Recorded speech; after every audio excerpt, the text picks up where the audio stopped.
வணக்கம்.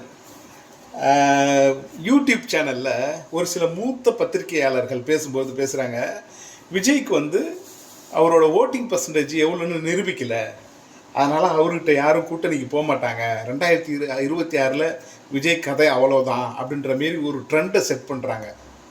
நான் திரும்பி திரும்பி எச்சரிக்கிறேன், எல்லா கட்சிகள்லையும் விஜய் ரசிகர்கள் இருக்காங்க.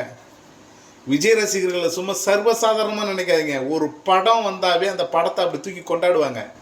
இப்போ தலைவன் அரசியலுக்கு வந்துட்டான், சும்மா விட மாட்டாங்க, தூக்கி கொண்டாடுவாங்க.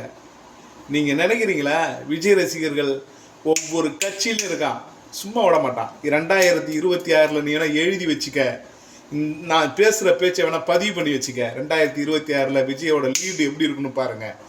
அப்புறம் உங்கள் மூத்த பத்திரிகையாளரோடைய அறிவுரையெல்லாம் அப்புறம் சொல்லுங்கள். இப்போ கொஞ்சம் பொத்துக்கிட்டு இருந்தால் நல்லா.